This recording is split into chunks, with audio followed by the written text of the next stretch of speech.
my writing hand building the new prayer room at the church, praise God. But I'll be all right. I'm sorry to hear that things aren't going as well as planned since your move, and doubly sorry that your daughter, Susan, is taking an interest in that terrible, terrible show.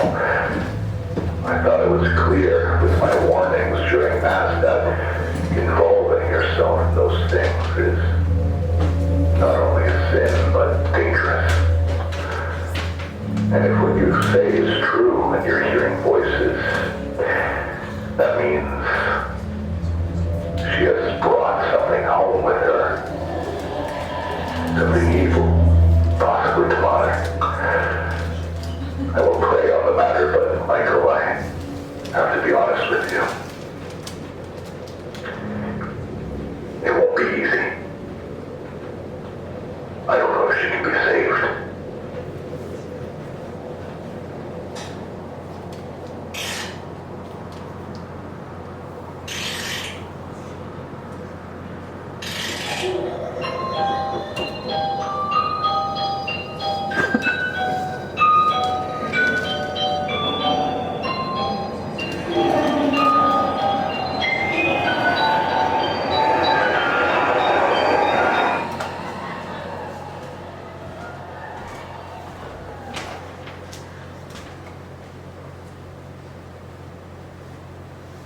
Who here believes in ghosts?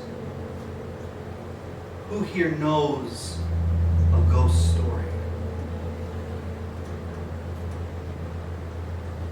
I think ghost stories are special, important even. They have a way of bringing people together no matter your age, where you're from, whether or not you believe in ghosts. If you think about it, ghost stories themselves are the closest things we have to real-life ghosts.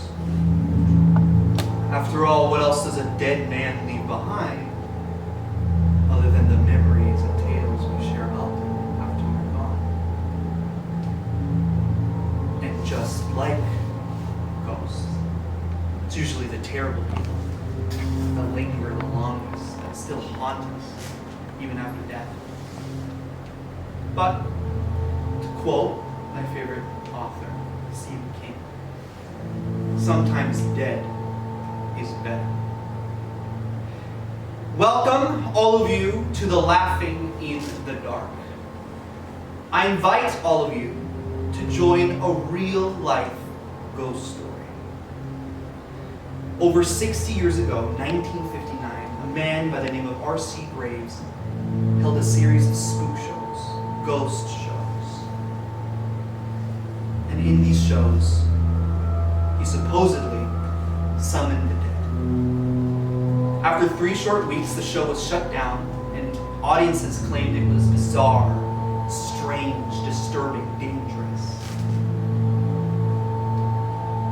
It is said that R.C. Graves was never seen again after that final performance. And after months of research, planning, putting things together, I feel that I have managed to present and recreate that fateful night in 1949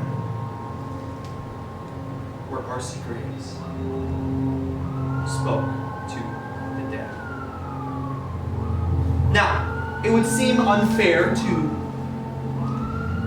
go any further without issuing something of a warning. So, there will be moments in this show where anything happens. And it probably will happen. And they'll happen to you. So, if spirit communication, haunted objects, cursed items, any of those things sound unappetizing to you, I recommend you leave. You have exactly 2 minutes to get up, walk out, and pretend you never came here.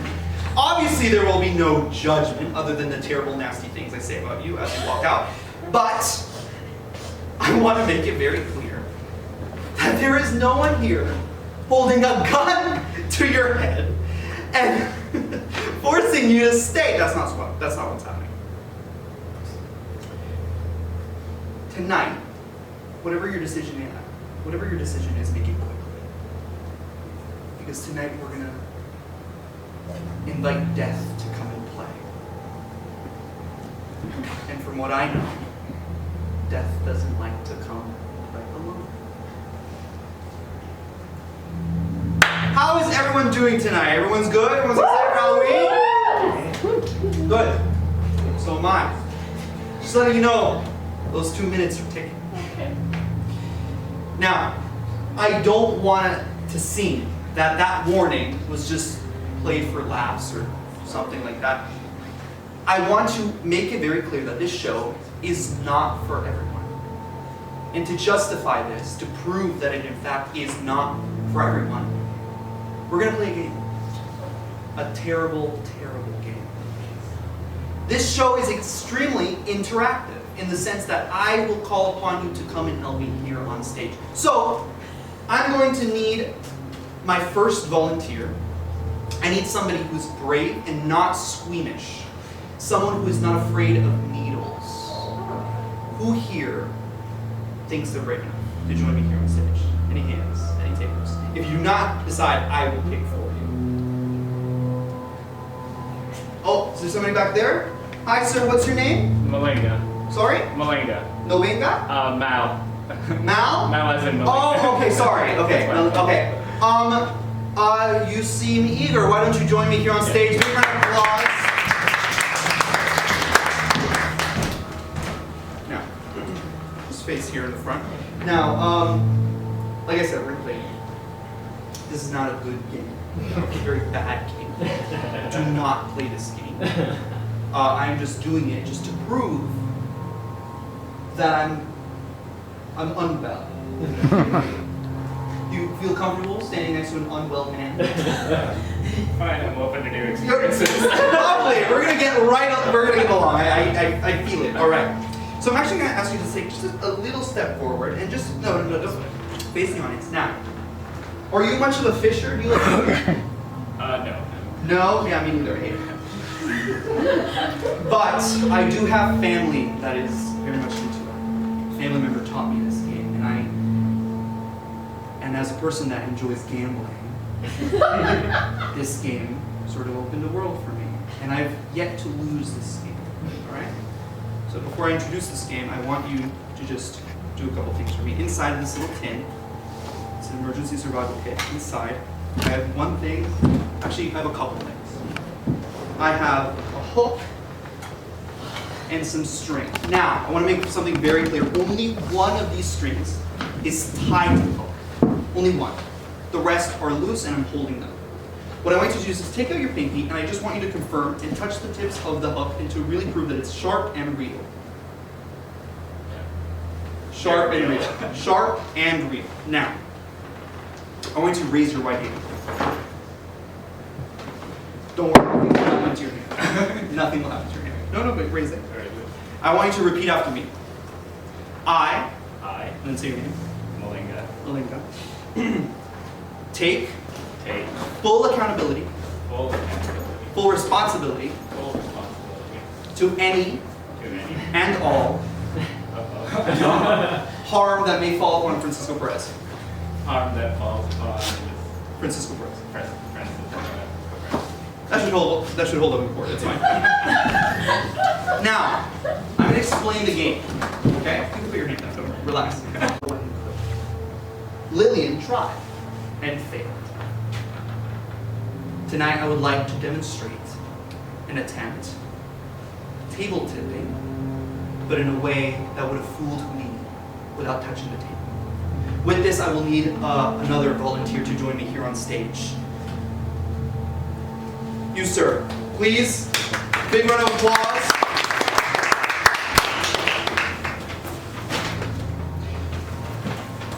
You were the one with the passwords, right? Sorry about that. That was fun, though. If you could just stand right here. Now, what I would like you to do is to just,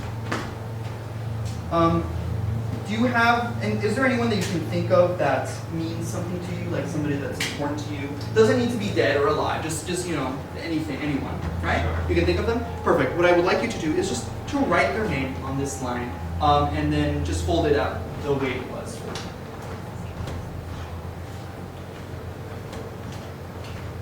Let's demonstrate.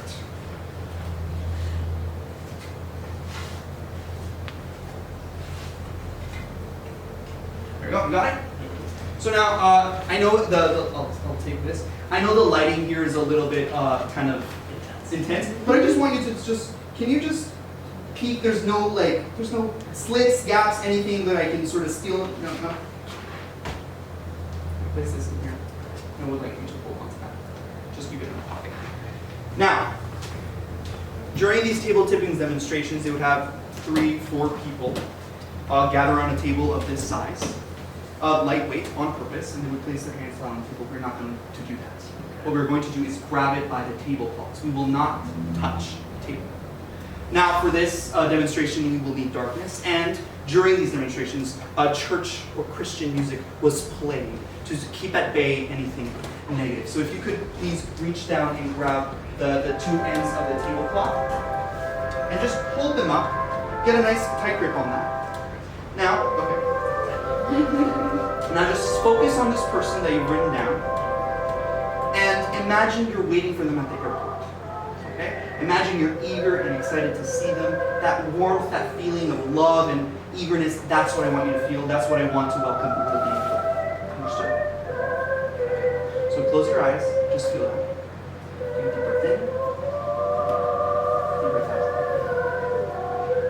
Lillian, if you are here, prove to us your existence the way you failed with Houdini. Move the table.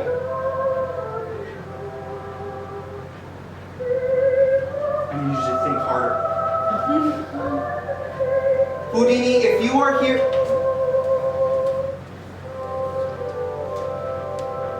Lillian, if you are here, please guide us and give us proof by moving the table. Focus. Is the person that you wrote down, this name you're thinking, does it start with an M?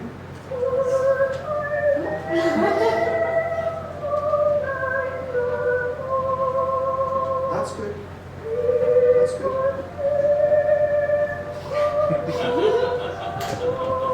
That's it. Just go wherever he wants to go.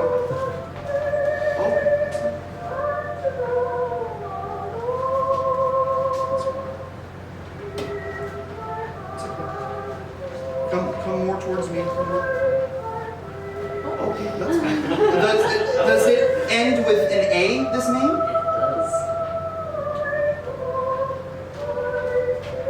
I want you to hold on to that tablecloth. Just keep a really tight grip. Is the name Mara Maria? Maria? There we go, there we go. That's okay. Hold on to it, hold on to it, hold on to it, hold on to it.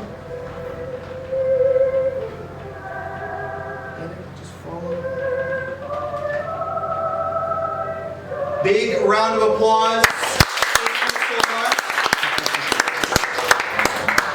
You can go back to your seat. Thank you very much. Now, near the end of her career, Lillian was desperate for anything to prove her abilities, since she truly believed in herself. So her one last attempt at saving her reputation was to kidnap a child. She kidnapped a child and kept it in her home for secret for about a month. To her, she thought she kept it for 3 months. In actuality, the child died within a month. But she swore she was speaking it to it for longer. Did she really see the spirit of the dead child? Knowing that she had failed this endeavor to kidnap a child and predict its safe return, she decided to end it and hung herself. About a couple weeks later, when her body was discovered, she was half eaten by the 3 cats she kept in her apartment. So if she was here, I'm sure there was barely any skin left. Now, I would like to move on to the very last story that I have for tonight. Sarah Flint. Sarah Flint was the spirit that R.C. Grace tried to contact every single night, to no avail. Until the very last performance, he finally got a response. Now, after some hard work, I managed to recreate and source some of the original toys that she owned at the time. If we could take out the dollhouse, please. Oh, oh.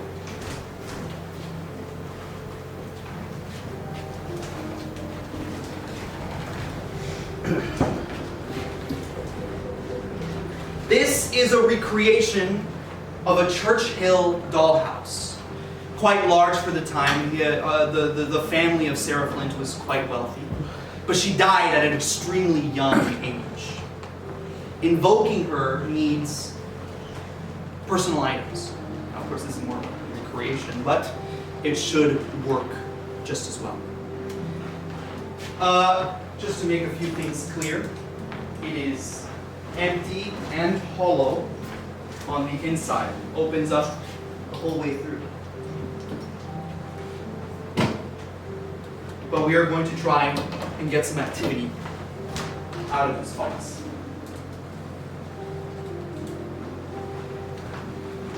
Hanging here is a spirit bell, commonly used in seances to try and get answers and responses from the spirits. They would answer with ringing the bell, but always usually in darkness.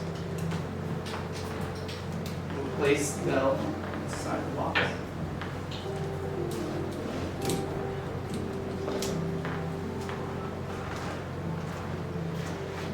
We will now have the darkest point within our show. This will be the actual seance and manifestation of Sarah Flint. I have a couple things to warn you. This is where things might get intense. I recommend that you create something of a protection circle by holding the hands of the people next to you. And one last warning. Closing your eyes will only make it worse. Sarah, if you are here, I call upon you. Give us a sign and ring the bell.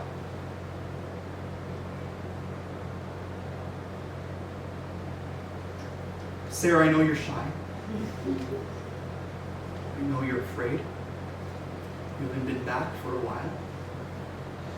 But Sarah, I command you, show us that you are here and ring the bell. Sometimes it takes a little bit to get some sort of reaction.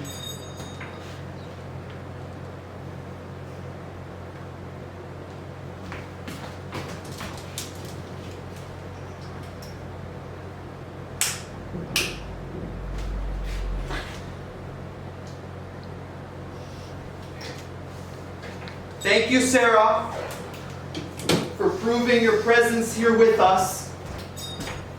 But I need more.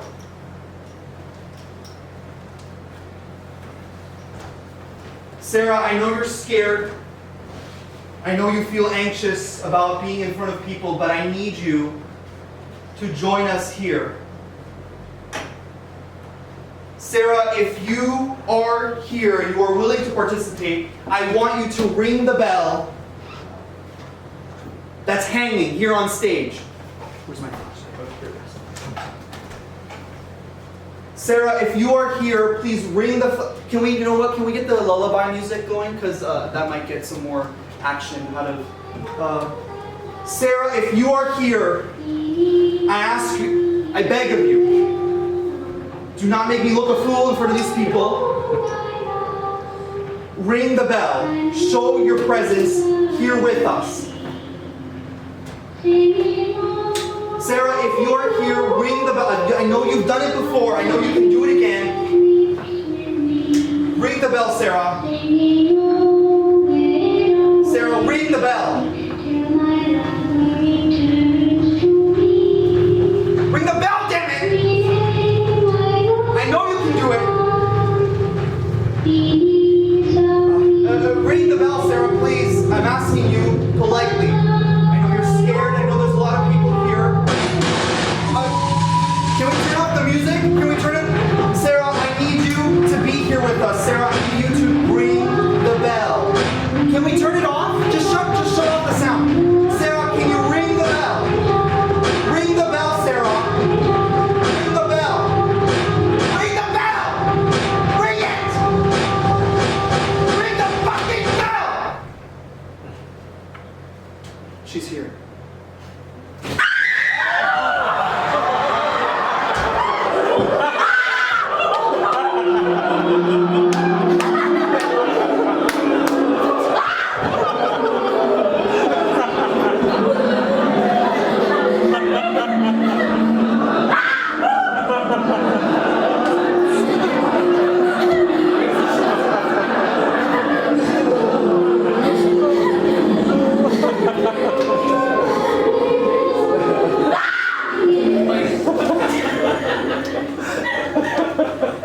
That was fun.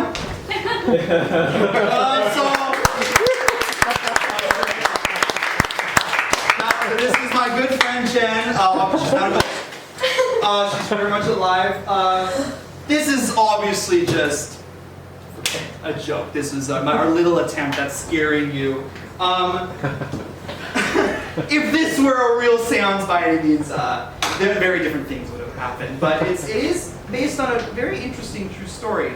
Sarah Flint, I won't spoil that just yet, but a real seance would have been very different. Why? Because at the end of it, all of you would have been influenced by her in some way. I'll explain how. It's not exactly possession, but when you're in contact with the ghost, you suddenly know things that are impossible. And just to prove that we really did no actual spirit activity here, I'm going to prove how fake it was. By doing that, I'm going to ask for some, it might seem weird, but some pieces of information. You over there, you don't have to get up or do anything, but just out loud, just top of your head, just name any like city in North America. Seattle. Seattle. Oh, okay. Do you know anyone from there, or is this just like, just top of your head? Oh my god. Seattle. Okay, strange. Now, what's your name? Sorry. Lily. Lily. Lily, can you just point at any other person randomly? Just point at anyone.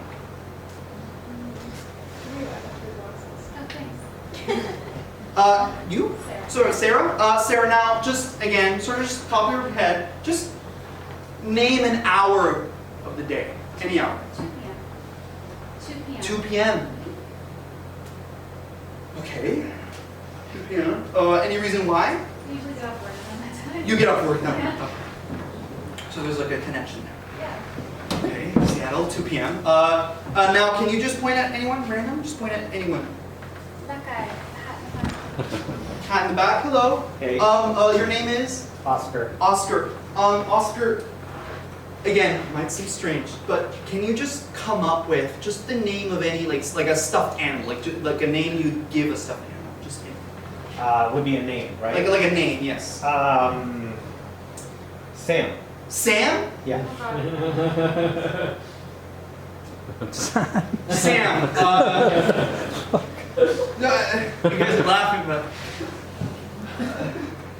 just like to be real for like, did anyone tell you guys to say that? Like, did Jen or Deb come up to you before the show and say like, hey, you know, let's freak out friend, like say those things? No.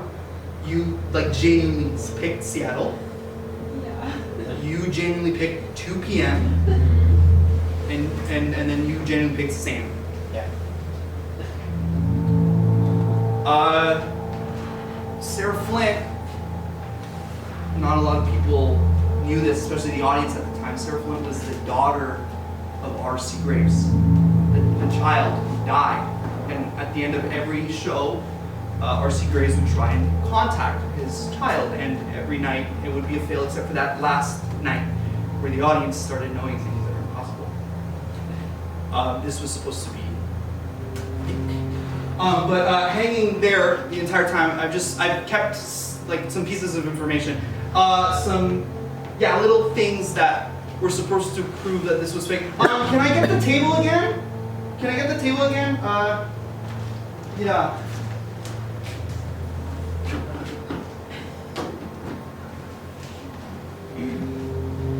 That was supposed to be. Again, it was Seattle.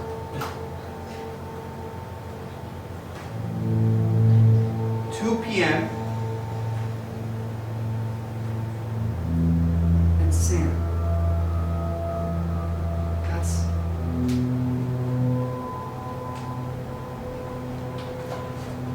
It's impossible.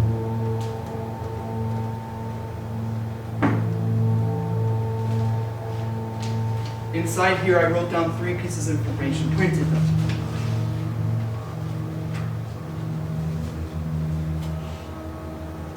Sarah Flint died in Seattle. Died exactly at 2 p.m. and she was holding her teddy bear Sam when she died.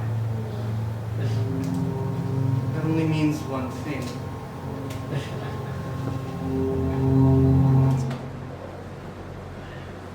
She's here.